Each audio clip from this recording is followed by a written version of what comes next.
The Golden Age, by Kenneth Grahame. Section 15. Exit Tyrannus.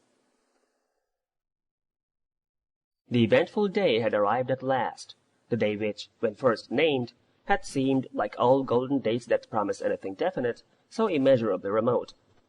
When it was first announced, a fortnight before, that Miss Smedley was really going, the resultant ecstasies had occupied a full week, during which we blindly revelled in the contemplation and discussion of her past tyrannies, crimes, malignities, and recalling to each other this or that insult, dishonor, or physical assault, sullenly endured at a time when deliverance was not even a small star on the horizon, and in mapping out the shining days to come, with special new troubles of their own, no doubt, since this is but a workaday world, but at least free from one familiar scourge.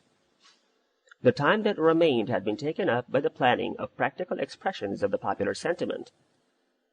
Under Edward's masterly direction, arrangements had been made for a flag to be run up over the hen-house at the very moment when the fly, with Miss Smedley's boxes on top, and the grim oppressor herself inside, began to move off down the drive. 3 brass cannons, set on the brow of the sunk fence, were to proclaim our deathless sentiments in the ears of the retreating foe. The dogs were to wear ribbons, and later, but this depended on our powers of evasiveness and dissimulation, there might be a small bonfire, with a cracker or two if the public funds could bear the unwanted strain. I was awakened by Harold digging me in the ribs, and "She's going today" was the morning hymn that scattered the clouds of sleep.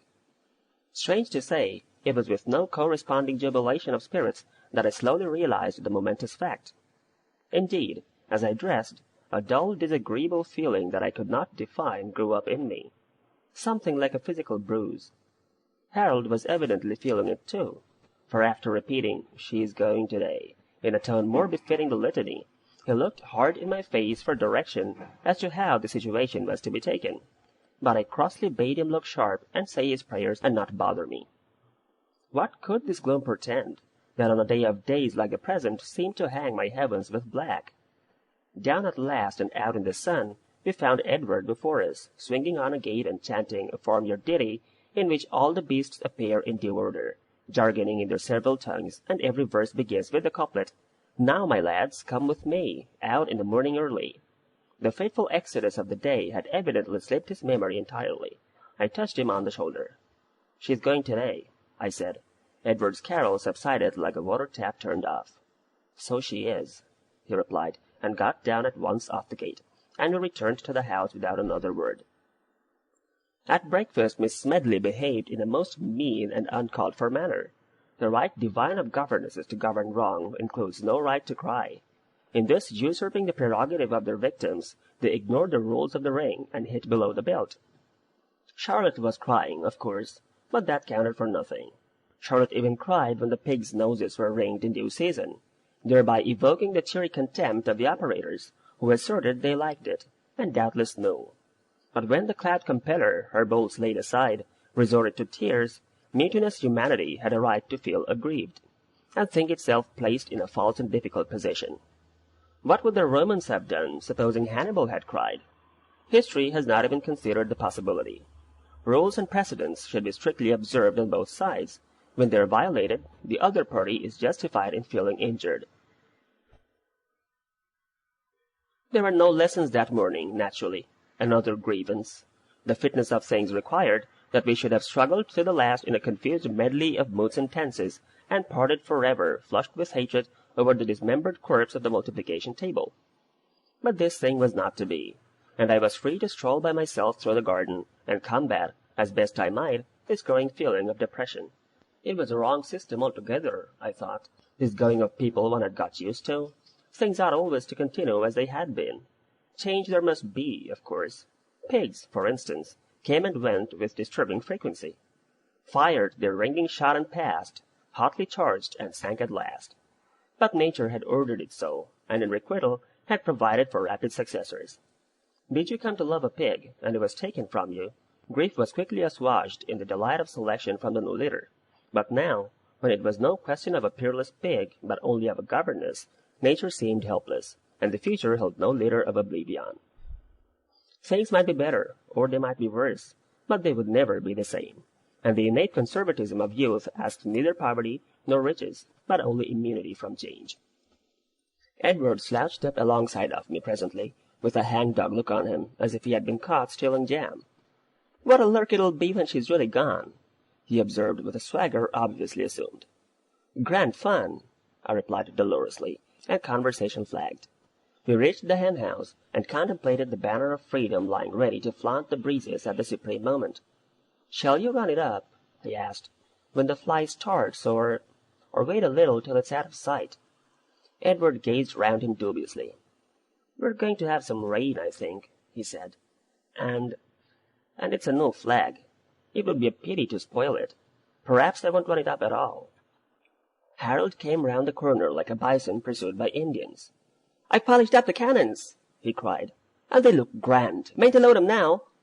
"You leave 'em alone," said Edward severely, "or you'll be blowing yourself up." Consideration for others was not usually Edward's strong point. Don't touch the gunpowder till you're told, or you'll get your head smacked. Harold fell behind, limp, squashed, obedient. "She wants me to write to her," he began presently. "Says she doesn't mind the spelling, if I'll only write. Fancy her saying that!" "Oh, shut up, will you?" said Edward savagely. And once more we were silent, with only our thoughts for sorry company. "Let's go off to the copse," I suggested timidly, feeling that something had to be done to relieve the tension, "and cut more new bows and arrows."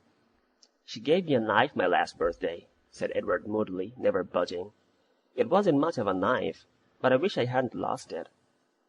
"Then my legs used to ache," I said. "She sat up half the night rubbing stuff on them. I forgot all about that till this morning." "There's the fly!" cried Harold suddenly. "I can hear it crunching on the gravel." Then for the first time we turned and stared each other in the face. The fly and its contents had finally disappeared through the gate. The rumble of its wheels had died away. Yet no flag floated defiantly in the sun, no cannons proclaimed the passing of a dynasty. From out the frosted cake of our existence, fate had cut an irreplaceable segment. Turn which way we would, the void was present. We sneaked off in different directions, mutually undesirous of company, and it seemed burning upon me that I ought to go and dig my garden right over, from end to end. It didn't actually want digging. On the other hand, no amount of digging could affect it, for good or for evil. So I worked steadily, strenuously under the hot sun, stifling thought in action. At the end of an hour or so, I was joined by Edward. "I've been chopping off wood," he explained, in a guilty sort of way, though nobody had called on him to account for his doings. "What for?" I inquired stupidly. "There's piles and piles of it chopped up already." "I know," said Edward, "but there's no harm in having a bit over. You can never tell what may happen. But what have you been doing all this digging for?" "You said it was going to rain," I explained hastily, "so I thought I'd get the digging done before it came. Good gardeners always tell you that's the right thing to do." "It did look like rain at one time," Edward admitted, "but it's passed off now. Very queer weather we're having. I suppose that's why I've felt so funny all day." "Yes, I suppose it's the weather," I replied. "I've been feeling funny too." The weather had nothing to do with it, as we well knew, but we would both have died rather than admit the real reason. End of section 15.